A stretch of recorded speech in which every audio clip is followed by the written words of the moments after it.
Salutations à tous, ici c'est le frère Mota Boukissane. Donc aujourd'hui, par la permission du Verbe de l'Oba, nous allons encore rentrer dans le livre mystérieux, donc Kalata Dimsi, qui est le code révélé de la Bible authentique. Donc dans ce livre, qui est rempli de révélations, qui est rempli de mystères, qui nous fait transcender notre conscience, on va aller dans l'histoire de Loma.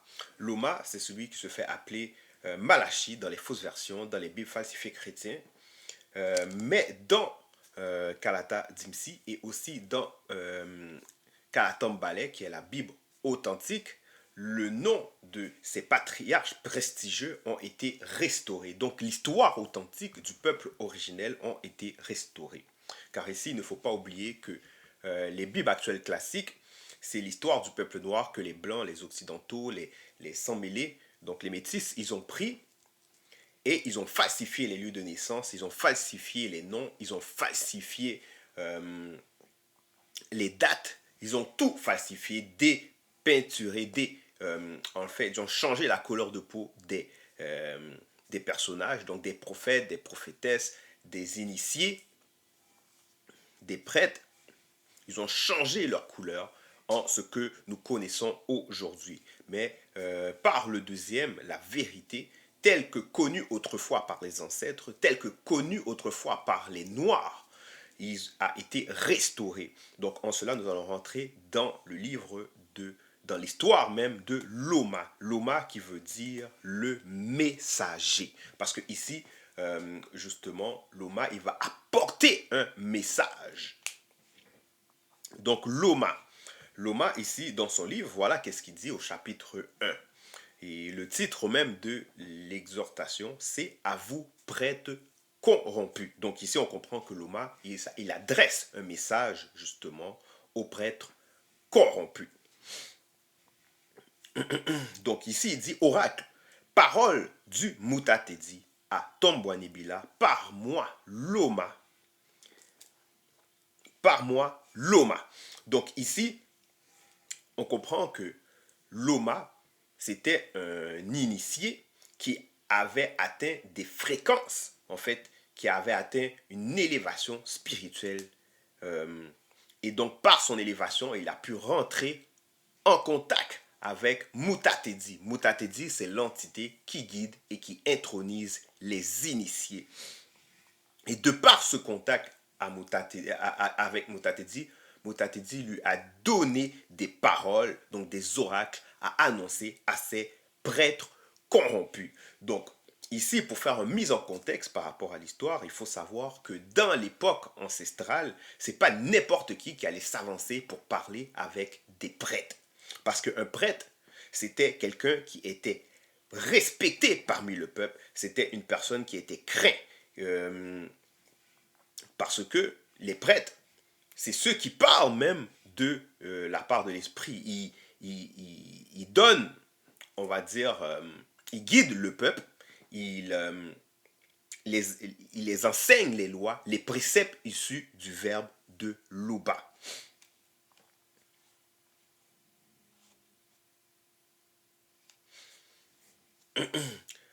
Donc, en cela, ils étaient respectés, mais ils étaient craints aussi, parce que quand quelqu'un se levait contre un prêtre, et surtout, en fait, on parle vraiment du prêtre qui est soumis aux lois et aux préceptes du verbe de l'Oba, ben, quand quelqu'un se levait contre un prêtre, ben, c'était le malheur qui tombait sur lui. Non pas le malheur comme on peut le voir en notre époque, parce que dans notre époque, les prêtres de maintenant, ceux qui sont du Vatican, nous savons qu'ils ont leur propre armée. Donc il y a plein de personnes qui sont là pour leur protection. De même, les présidents, ils vont avoir leur garde du corps rapproché. Mais ici, on ne parle pas de cette protection-là.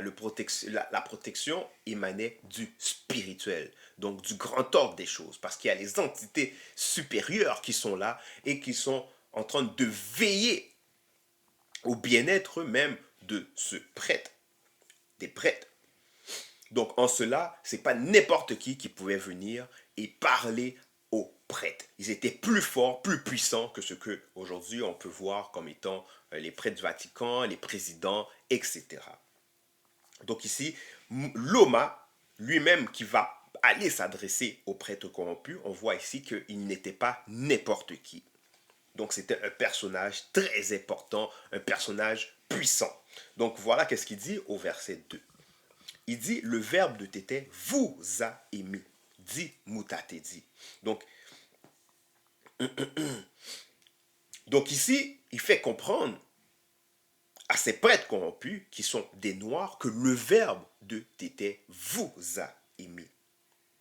Et voilà qu'est-ce que ces prêtres même, ils répondent, ils pensent dans leur tête. Parce que ici, c'est Loma qui dévoile par Moutatedi leur raisonnement. Donc eux autres, ils vont dire, et vous dites, en quoi nous a-t-il émis? Donc ici, on voit, on voit par les réponses qu'ils ont, donc par leurs pensées, l'état d'esprit dans lequel ils sont. Donc ça veut dire qu'ici, ils sont rentrés dans une forme de méditation, de réflexion interdite. Et comment ils ont pu rentrer dans cette réflexion interdite? Comment ont-ils pu rentrer dans cette réflexion interdite? Donc, pour comprendre le pourquoi ils sont rentrés dans cette réflexion, dans cette méditation interdite, on va aller dans le chapitre 3 de Loma, au verset 12 à 14. Donc ici, c'est toujours Moutatedi qui dévoile le fond même des pensées de ces prêtres corrompus. Donc ici, Moutatedi dit, vos paroles sont rudes. Et vous dites, donc ces prêtres corrompus dit, qu'avons-nous dit de rude? Vous avez dit, c'est en vain que l'on respecte la loi du verbe de Tété. Qu'avons-nous à gagner à observer ces préceptes et à marcher avec tristesse à cause du verbe de Tété? Maintenant, nous estimons heureux les blancs et les sans-mêlés. Donc les sans-mêlés, ce sont les métis. Oui, un grand nombre de blancs et de sans-mêlés, donc métis, prospèrent, oui, ils méprisent la loi issue du verbe de Tété. Donc ici, on voit le raisonnement que eux autres, ils ont eu par rapport à leur raisonnement interdit, par rapport à leur réflexion qu'ils ont fait de l'observation qu'ils ont pu voir par rapport à ces sangs et ces blancs et ces sans mêlés qui étaient là.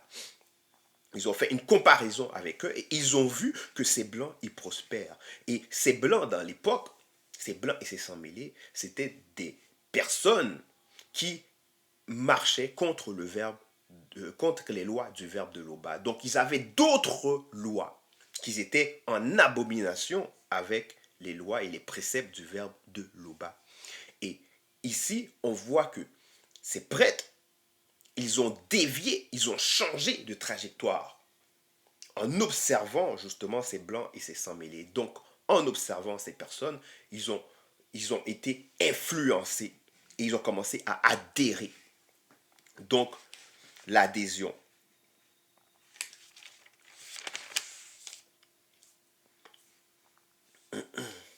Donc ici, il dit justement au chapitre 1, verset 2, en quoi nous a-t-il aimés?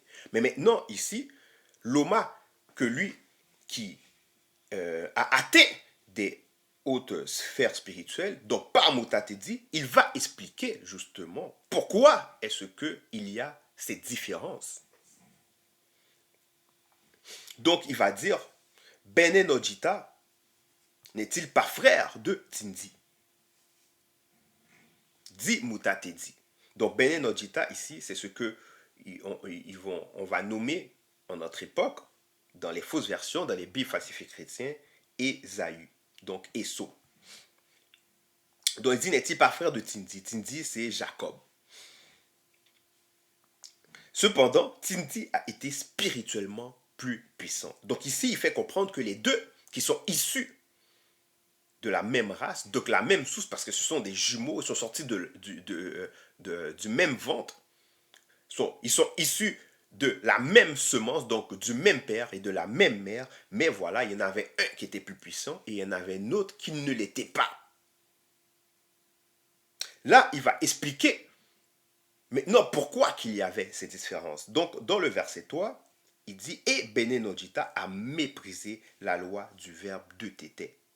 Moudi Mabeko qui s'est dit a fait de ces montagnes une solitude. Donc là, il explique, parce que Benenojita a méprisé les lois du verbe de Tété, justement, Moudi Mabeko qui s'est dit, qui est l'entité des châtiments en charge du domaine de la nature, donc, il a fait de ces montagnes. Ces montagnes vont représenter la postérité, l'héritage, les récoltes, etc.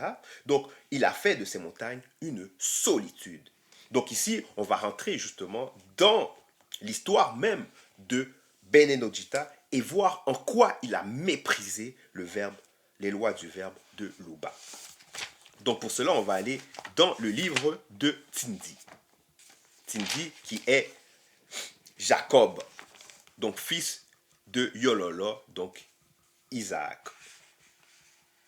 Donc dans le livre de Tindi, au chapitre 1, verset 110 à 113, il est dit comme ça. Ici, c'est Ngonkanyaka qui s'exprime. Ngonkanyaka, c'est la mère de Benenojita et de Tindi. Donc, dans les fausses versions, elle se fait appeler Rebecca.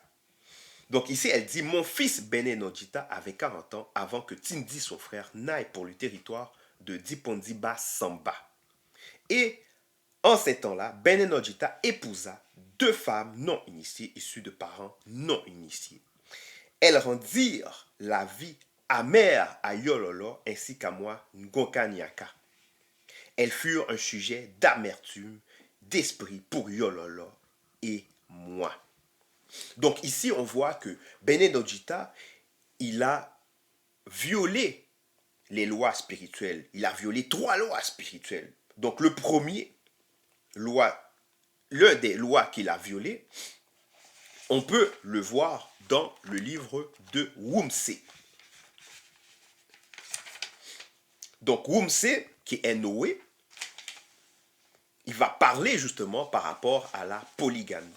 Donc dans Wumse chapitre 1, verset 3, il dit, il arriva alors qu'une grande partie de la postérité sortie de la lignée de Pongisset, donc Caïn, issue de la génération des filles de Mawala. Mawala, c'est un des descendants de Pongisset. Donc, commença à pratiquer le contraire de l'unité dans le visible, ça veut dire la polygamie. Donc, en cela, ils sont devenus des non-initiés. Quand ils ont commencé à pratiquer la polygamie, justement, une grande partie de la postérité de la lignée de Pongisset, issue de la génération des fils et des filles de Mawala, donc, quand ils ont commencé à pratiquer justement la polygamie, ils sont devenus des non-initiés. Verset 4, ça dit, cela arriva aussi à cause de la porte d'entrée issue de l'acte abominable perpétré autrefois par Mawala. Ceci eut pour résultat la désobéissance à la loi, interdisant de pratiquer la polygamie.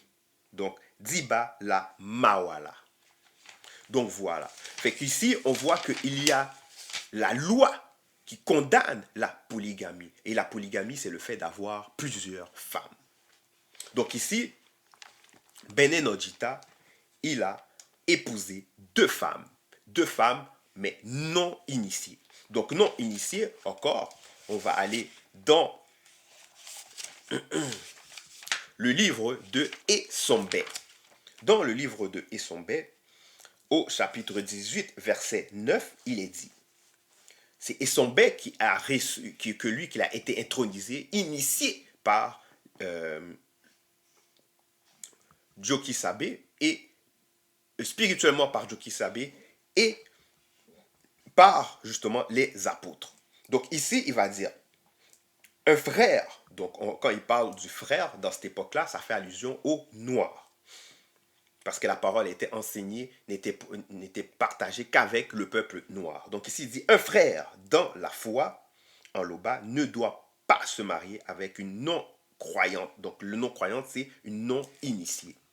Une blanche ou une sans-mêlée métisse. Et une sœur, donc on fait toujours allusion à une noire, donc dans la foi en Loba, ne doit pas se marier avec un non-croyant, donc un non-initié, un blanc ou un sans-mêlée. Donc, voilà. Fait qu'on voit ici que Benenojita il a épousé deux femmes non initiées, alors que la loi interdit ça. Il ne reconnaît pas ce mariage. Donc en cela, euh, il a été un sujet d'amertume pour Yololo et pour Ngonka Nyaka, donc ses parents. Donc ce qui va encore contre une autre loi. Donc cette loi, on peut voir ça dans le livre de Bébou Sédi au chapitre 12, où ce qu'il est dit au verset 9, respecte et honore ton père et ta mère selon la 7 loi du verbe de Tété, ainsi tu sauras comment honorer le Créateur, puis tu vivras longtemps dans l'abondance. Donc voilà, ici,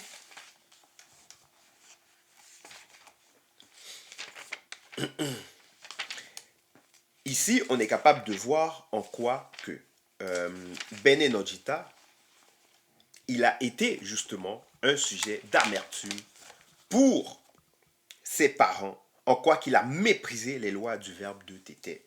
Donc en cela, justement, il a perdu sa bénédiction, Tindi a pris la bénédiction et plein d'autres choses sont arrivées. Donc Moudi Mabekok Sedi a fait de ces montagnes une solitude.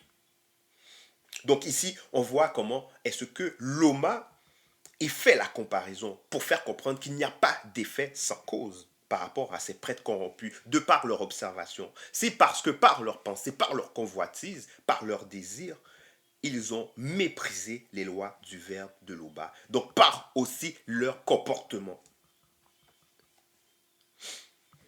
Donc ici, Loma, il continue au verset 4, il dit, un fils initié honore son père initié et un employé son employeur. De la même façon que Tindi, ici, il a justement honoré ses parents. Donc là, il fait comprendre que Loba est Tété, parce que Tété, ça veut dire père avec un P majuscule, un mot qui est approprié qu'à Loba seul. Donc il dit Loba est Tété, où est donc l'honneur qui lui est dû. Pour faire comprendre, c'est une réflexion qu'il apporte justement à ces prêtres corrompus. Donc ces prêtres qui ont changé de voie, changé de trajectoire. Donc où est donc l'honneur qui lui est dû? Dans tout ce que vous faites, dans toutes vos actions, vous qui avez justement regardé ces blancs et ces sans mêlés pour voir que eux autres, ils prospèrent, qu'ils ont, voilà, qu'ils sont heureux. Donc ils commencent à recopier justement les actions des blancs et des sans mêlés, à faire des alliances, etc. Ben, il est où l'honneur qui lui est dû de par vos actions. Donc il est unique créateur. Où est la crainte du respect qui lui est dû qu'on a de lui. Dis Moutate dit, à vous prêtres corrompus qui méprisez le nom de Tété et qui dites, en quoi avons-nous méprisé son nom? Donc ici, on voit même par leur raisonnement qu'ils sont vraiment, en fait, de par cette méditation, de cette réflexion qu'ils ont fait, ils ont été voilés. Ils ne sont même pas capables de voir, on va dire, qu'ils ont violé la loi, alors qu'ils sont, normalement, ils devraient être assis dans les Écritures.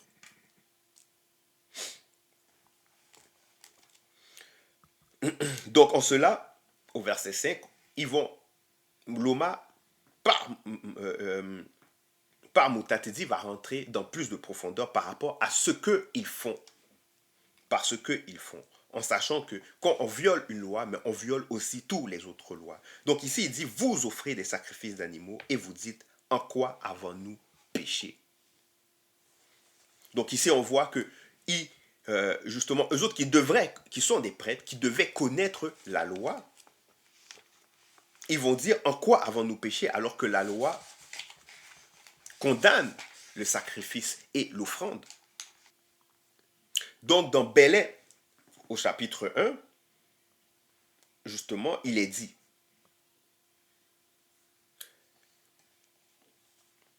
aucun homme, femme ou jeune homme, parmi le peuple, quel que soit son rang, n'offrira point d'animaux en sacrifice à Tété.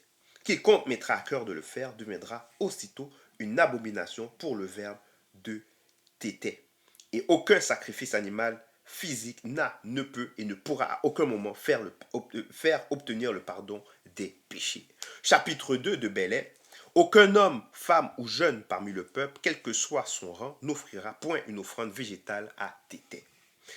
Quiconque mettra à cœur de le faire, l'entité des récoltes le désavouera et le livrera à la mort spirituelle. Cette personne deviendra aussitôt une abomination pour le verbe de Tété. Donc ici, on voit que les prêtres corrompus, ils offrent des sacrifices. Ils offrent des sacrifices.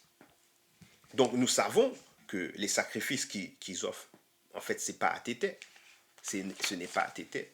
Puisque toujours dans Belais, chapitre 11, versets 12 à 13, il est dit, le peuple ne fera point de sacrifice aux faux dieux, donc démons en forme de bouc, les satyres. Donc vous ne vous laissez plus influencer, donc entraîner, contaminer par le démon satyre, démon en forme de bouc, de haut rang connu sous le nom de Bosambo. Donc Azazel ou Azaël. Donc voilà. Fait qu'ici, on voit que justement, ces prêtres corrompus, malgré le fait, malgré qu'ils normalement ils devraient être assis dans les Écritures, et qu'ils devraient savoir que les sacrifices d'animaux est en abomination à Tété, eux autres, ils vont faire l'autruche. Ils vont dire, en quoi avons-nous péché? Parce qu'ils ont été impactés par les blancs et les sans-mêlés. Ils ont été impactés par le fait qu'ils ont vu que, voilà, qu'ils prospéraient, malgré le fait qu'ils méprisaient la loi.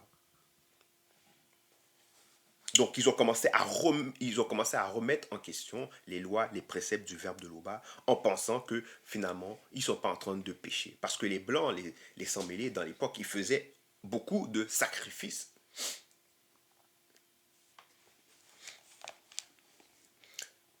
Donc, en cela, verset 6, Moutatedi, par Malachi, va dire, changez maintenant d'attitude pour que je puisse avoir compassion de vous. Parce que nous savons que Bene Nojita, plus tard, Moutatedi, il a eu compassion de lui. Donc, dans son livre,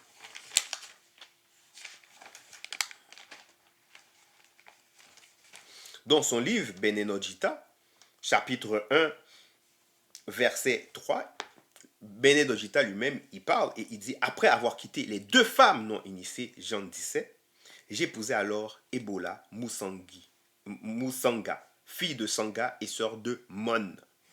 Sanga qui fut le frère aîné de mon père Yololo. C'est précisément à cette période que Moutatedi eut compassion de moi. Donc voilà. Fait qu'ici, encore,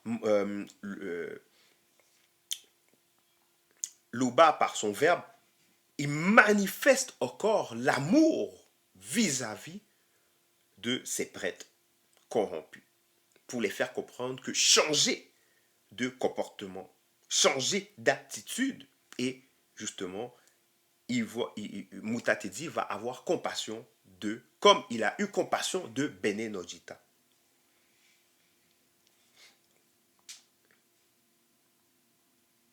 Et il est fait comprendre toujours que c'est de vous que cela vient. Vous recevrez-je favorablement, dit Moutatedi. Donc si ils ne prospèrent pas, si ils ont des infortunes, si ils sont dans le malheur, c'est parce que justement, c'est pas à cause de leurs actions. Donc ici, Moutatedi ne peut pas les recevoir favorablement. C'est pour ça qu'ici, il y a la question, vous recevrai-je favorablement, dit Moutatedi. Donc verset 7, le verbe de Tété ne prend aucun plaisir en vos actions. Vos offrandes, vos sacrifices d'animaux sont une abomination, dit Moutatedi. Donc ici, Moutatedi rajoute même les offrandes. Il rajoute les offrandes. Parce que les actions qu'ils font, ils font une multitude, en fait, ils font une multitude de fautes. Donc, toujours au chapitre 2, verset 13, ça dit, voici une autre faute que vous avez commise. Vous inondez de larmes vos joues, vous pleurez et vous gémissez parce que le verbe de Loba ne fait aucun cas de toutes vos offrandes et qu'il n'accepte pas de recevoir de vous ce que vous présentez. Donc, on voit que, justement, ces prêtres corrompus, ils ont fait beaucoup de sacrilèges, et eux-mêmes étant des prêtres. Donc, normalement, c'est eux qui devaient purifier le peuple, mais à la place, ils induisaient le peuple en erreur. En erreur. Tout comme en notre époque, il y a plein euh, de, de, de, de pasteurs, de prêtres, de, de, de soi-disant prophètes qui s'autoproclament en fait et qui induit le peuple en erreur. Mais en notre époque, nous avons le deuxième qui nous éclaire, qui nous libère. Donc ici, on comprend comme ça pourquoi est-ce que en notre époque, nous vivons cette situation. C'est parce que dans les temps jadis, plein de personnes, il y a eu des prêtres corrompus qui ont participé dans la décadence, dans le déclin même du peuple. Donc, ici, c'est un rappel, ce message ici, c'est un rappel pour ne pas faire comme, justement, ces ancêtres-là. De ne pas faire comme ces ancêtres-là, mais de faire comme ceux qui ont marché et qui ont honoré les lois du précepte, les lois issues du verbe de Loba, comme Tindi et comme plein d'autres patriarches et matriarches. Donc ici, c'était le message, Loba Tété, unique créateur, est toujours glorifié.